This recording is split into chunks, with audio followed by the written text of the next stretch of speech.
Okay, this here is my original Model 3 that I bought, must be 30 years ago or so. It still works, I use it all the time. As you can see, it's done a lot of work. All this area here, the paint's all come off.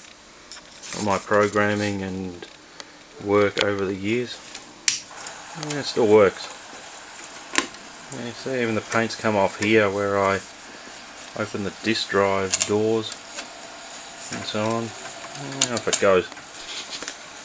Disk drives, by the way, have been it'll be difficult to see. They've been replaced by IBM double-sided drives out of an IBM XT. This computer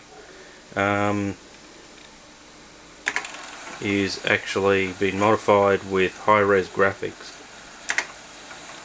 which is what makes it rather special. And there. So there goes the graphics display. Yeah, you can toggle between the graphics and the non-graphics. Alright, the problem with this computer is the original black and white screen in it is not very sharp at all. It's because it's had so much use. And so what I'm going to try to show you in this video is how to convert it to a brand new green tube, new old stock Model 4 green tube. To do that, we'll have to open the computer up, take out the video board and the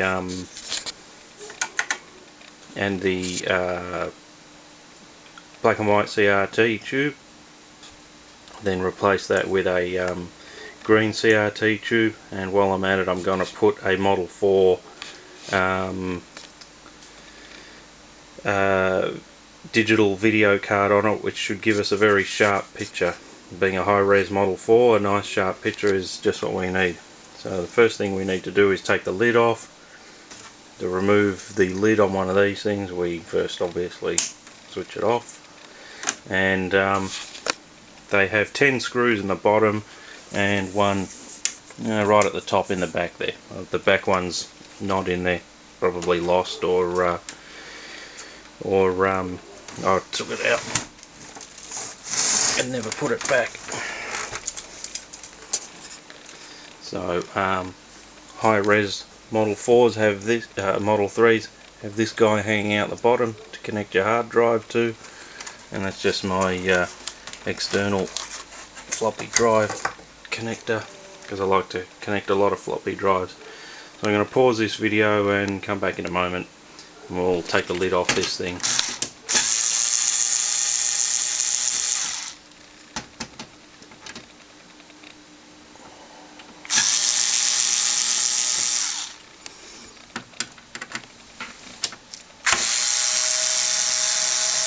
Now I've already taken some of the screws out on this thing and obviously unplugged all the cables. So we should just be able to take the lid off after these screws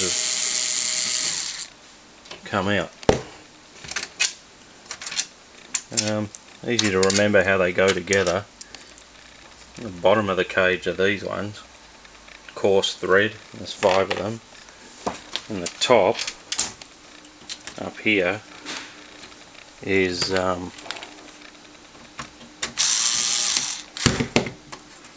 black ones, and there's 3 of them. I know there's only 2 in my hand, but there's supposed to be 3 of them, and in here and here is some fine thread machine screws, which I've already taken out as well. So we'll just flip this thing back over.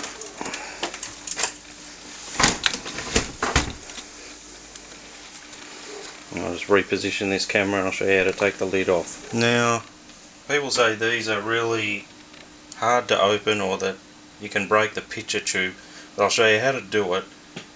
That works perfectly every time.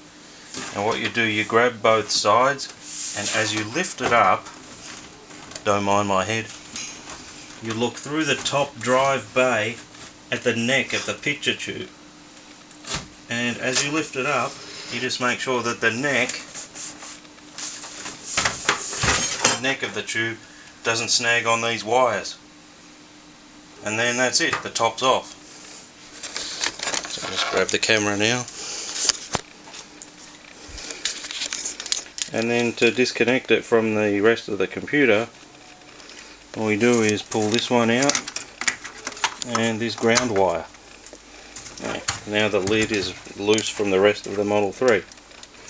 So what we're gonna do next is remove that video board and this black and white CRT. Okay, I've taken this thing outside now. Don't mind the aeroplane sound in the background there. It'll go away in a moment. So what I'm going to install in it is right here. So I've got a brand new green screen CRT and the digital video board from a Model 4 and its matching magnet assembly. Now the thing to know about this conversion is these tags here, that one and that one, they're called tines, and what they do is adjust the picture so that it's nice and square. So when you remove this assembly off the back of the old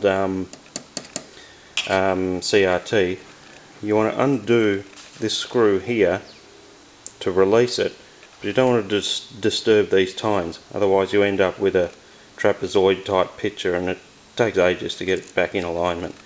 These tines are reference to the magnets, not the tube. So just by installing this on the back of the new tube, what we should end up with is a nice clear picture. This is the digital board off a Model 4. It has a much clearer picture and a bunch of potentiometers along there, makes it nice and easy to adjust. So alright, let's get the old monitor and kit out of the Model 3. First things first. Alright, this anode here has to come off. Yeah, there's other videos on YouTube on how to discharge it, but this computer's not run for 12 hours, so most of the charge, if not all of it, will be gone already. So we just disconnect that, no zap because there's no charge. Next we want to take this off the back of the neck of the tube. It just undoes and goes out of the way. And then we want to get rid of this magnet assembly. So we undo this screw here without disturbing the tines, which I've undone it there so it's loose, and we just give a little turn and it comes off the back of the tube pretty easily. Okay, the video board itself is held on with 2 screws, so we will just undo them now. 1, 2, and the whole board just pulls out. Now we've got a grounding line here, which we undo. It's held onto this thing with a cable tie, so better get some scissors and cut through that.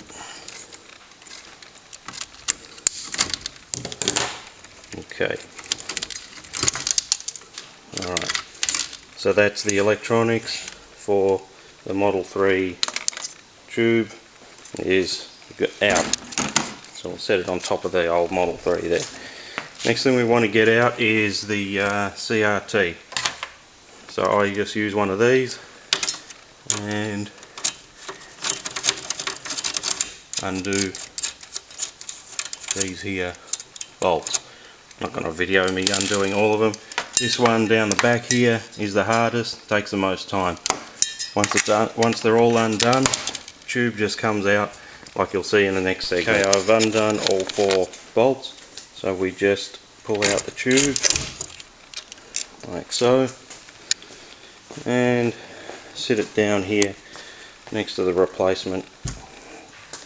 Okay, what we need off this old tube is this grounding strap which runs from one side to the other. So just bear with me while I remove it. It's held on by spring tension and get some pliers.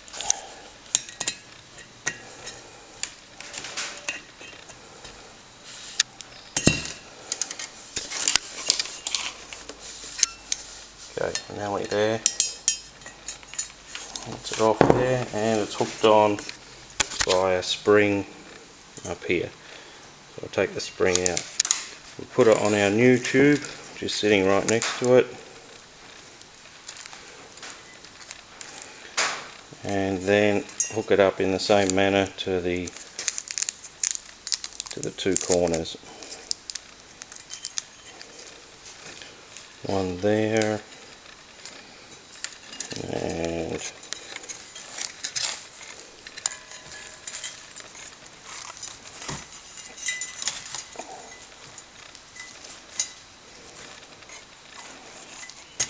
one there. Springs come loose. Okay. The grounding strap's important, so make sure you don't leave it out. It stops arcing, I believe. It's a little bit tricky to get this in. Let's try again. No, that's it. So that's a grounding strap on. So now to install it in the computer, we'll pick it up and bring it over. I'll let go of my camera again. The only thing we really need to know when we install it is that the anode hole faces towards the disk drive.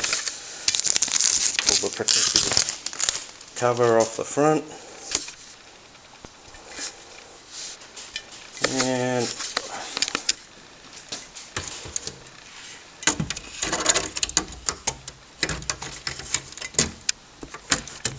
And it goes. There it is. Alright, I'll just bolt that up.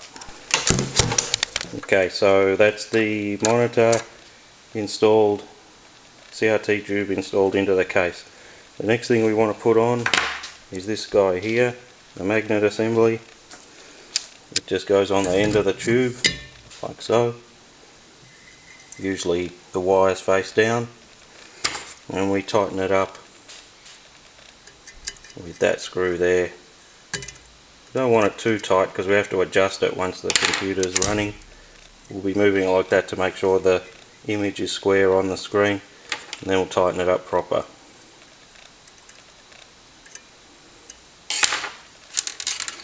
We get the video board and install that in the computer like so. These wires plug in right here.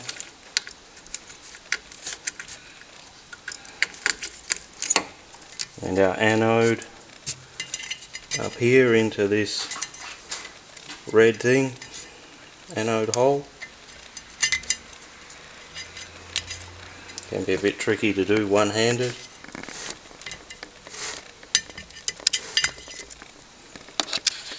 Okay, the anode camera down on now. The board's more or less in place. We take this off the end of the tube and plug the low volts for the heater and electron gun on there. The only other thing I have to do is attach this ground to this ground here. I'll be cutting off and soldering those because the connections are different, and I won't be doing that while the camera is on because it's probably tedious. And to mount the board we just go back to regular screws.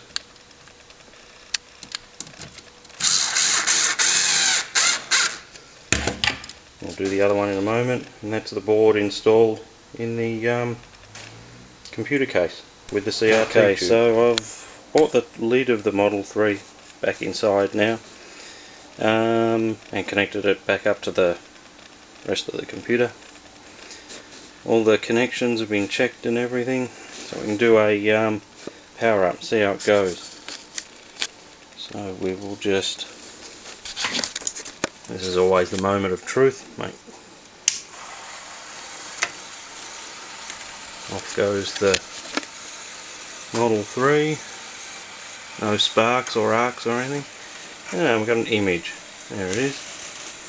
It's a little bit off center, but that's why we left that screw a little bit loose before, so we can turn all that assembly. And what I'm going to do is just give it a little poke and then come back and see that it's a little bit straighter.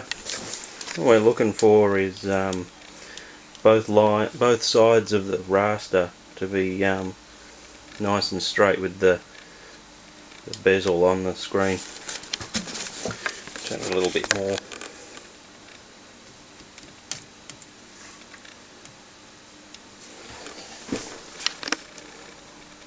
Yep, I think we've just about got it.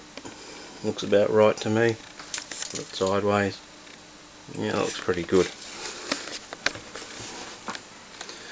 Once we've actually got it all aligned properly, what I'll do is I'll go through these potentiometers here for things like focus and brightness and H phase and things like that. Get the best picture possible, put the lid back on the computer, and that'll be the job done. I'll be back in a moment, hopefully with the lid back on the computer and our Model 3 with a green cathode ray tube done.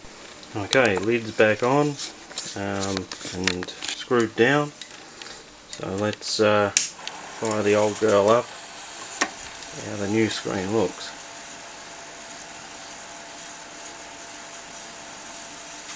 So there's our test software, don't mind the glare behind me. G for graphics test, A to load the graphical alignment tool, it goes there.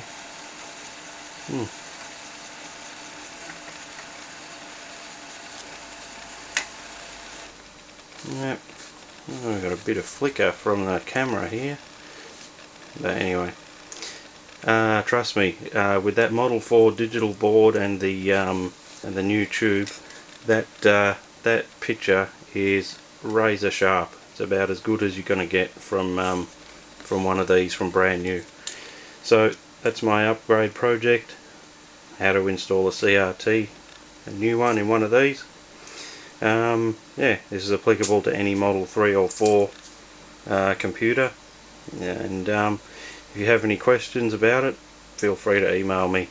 But that's all it is, to replace a cathode ray tube. So thanks for watching. Bye.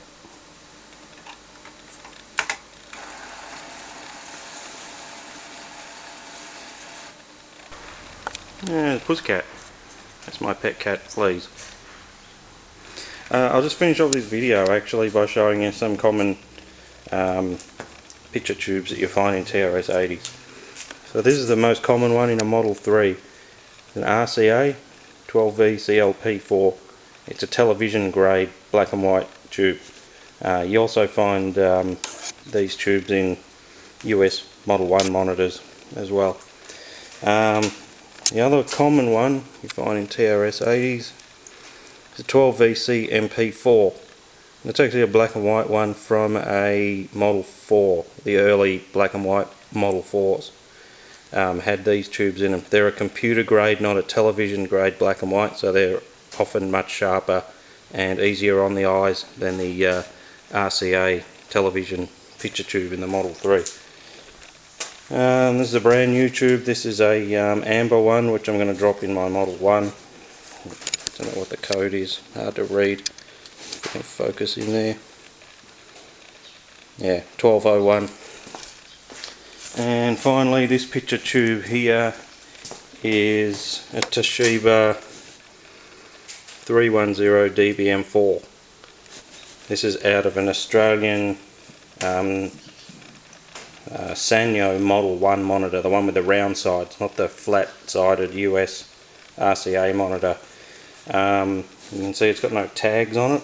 to mount it, because it uses a tension strap to hold it to the plastic case. But other than that, all these tubes are actually interchangeable with each other. When deciding on what tubes to buy, you've got to look, see, I'll turn my camera upside down. 12V CLP4. P4 is the type of phosphor in black and white monitors. P31, which of course I don't have here, but that was the type that we just dropped in the Model 3. P31 is the green phosphor that we want for computer monitors. So any monitor that ends in P31 or has a 31 in its name, except this one, because although it starts with 31, it ends in 4, so that's a black and white one. So that's my monitor tutorial. Hope you enjoyed it. Thanks for watching.